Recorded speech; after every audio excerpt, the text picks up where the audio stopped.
Hello friends, I am Jinyu. Welcome to my YouTube channel. I invite you to continue following the origin of all diseases, spleen and stomach as our living standards continue to rise. Not only has our dining table become more abundant, but the environment in which we dine has also undergone significant changes.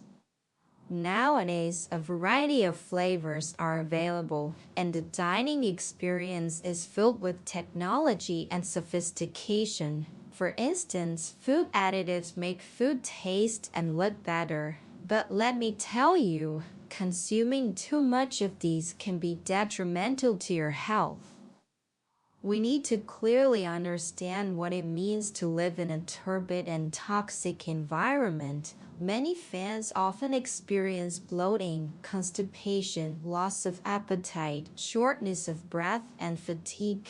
There's also a phenomenon where some people can eat a lot but remain thin, while others gain weight even with a small amount of food. In middle age, people may suddenly find themselves aging rapidly, with symptoms like hair loss, graying hair, cold extremities, lethargy, and dull skin. I'll tell you, these issues are all related to spleen deficiency. The spleen is the foundation of our body after birth, responsible for transportation and transformation. It's like a transportation company in our body, distributing energy, nutrients, and excess water where needed.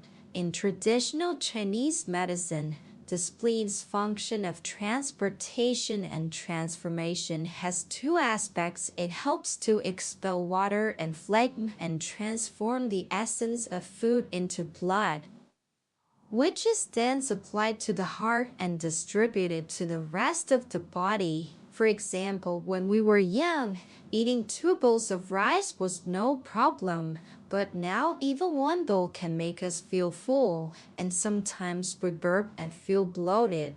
This is because the spleen's function of transportation and transformation is not working properly. In daily life, some people gain weight even from drinking cold water, while others can't gain weight no matter what they eat. I tell you, this is also due to spleen deficiency. In traditional Chinese medicine, the spleen and stomach are closely related. When the spleen is weak, it can lead to an imbalance of yin and yang, resulting in a slow metabolism, poor digestion, and the formation of dampness and phlegm, which can lead to various diseases. From ancient times until now, spleen and stomach diseases have been common, a problem that doctors of all dynasties have had to address. We modern people live in a turbid and toxic environment, which causes spleen deficiency, different from that of our ancestors. In the past, people were hungry and cold, which could lead to a weak spleen, but now we often overeat and have an excess of nutrients, which can also lead to a weak spleen. We cannot simply use the methods of the ancients to treat spleen deficiency. We must combine them with the current environment and our constitution, focusing on diet, nutrition, and detoxification to reduce the harm of turbidity and toxicity to our bodies. Today, I would like to share a dietary therapy for strengthening the spleen, which is a safe and nourishing recipe. You can use Londian meat 12 grams, red skin peanuts 25 grams, and 15 grams of dates. Remove the pits, boil them together. This is a day's amount, but you can divide it into 2 servings. If you have health issues, you can follow this method for conditioning. Traditional Chinese medicine often says that the spleen is the source of our postnatal essence and the origin of qi in blood. Insufficient qi in blood can lead to various diseases. Common gastrointestinal diseases such as gastritis, diabetes, and others are related to spleen deficiency because the spleen and stomach are closely related. Once the spleen is deficient and not effectively treated, other diseases can naturally occur. I'd like to share a case of an old friend who was very strong-willed. In his 30s, he often felt uncomfortable in his stomach, with occasional stomach pain and indigestion. He didn't take it seriously and just bought some medicine from a nearby pharmacy, which relieved his symptoms temporarily.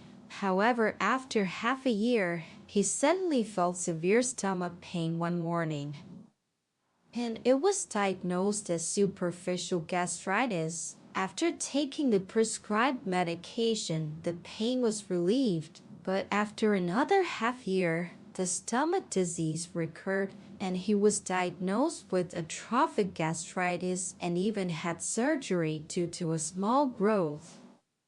The main reason was due to spleen key deficiency. We often say that the spleen and stomach are the foundation of our postnatal life and the source of qi and blood. If qi and blood are insufficient, the body will definitely have problems. Moreover, the spleen and stomach are closely related. From the perspective of traditional Chinese medicine, the spleen is the main organ and the stomach is the auxiliary organ. When the spleen qi is deficient, the stomach is not solid, which is an imbalance of yin and yang.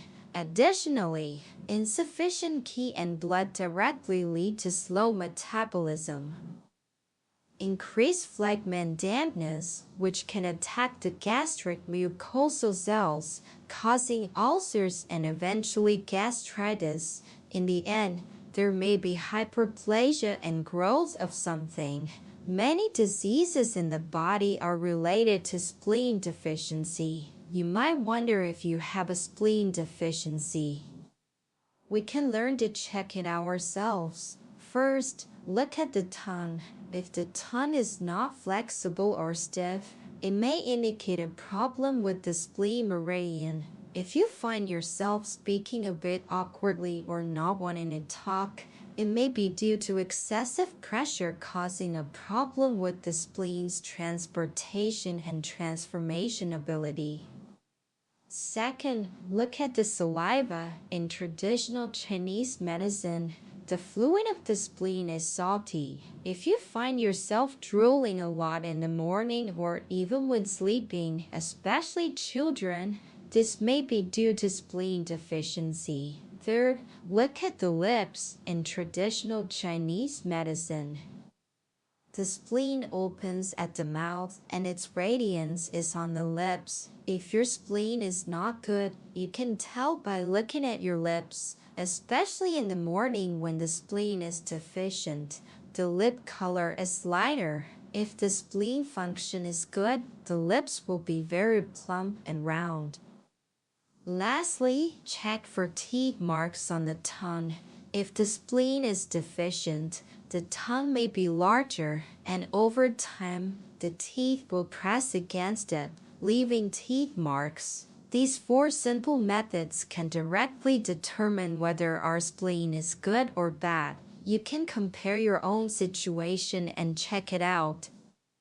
If you don't know how to check the tongue or how to make a diagnosis, you can leave a comment in our section and you can send me a photo of your tongue coating and it can help you find a traditional Chinese medicine doctor to make a proper diagnosis. That's all for today.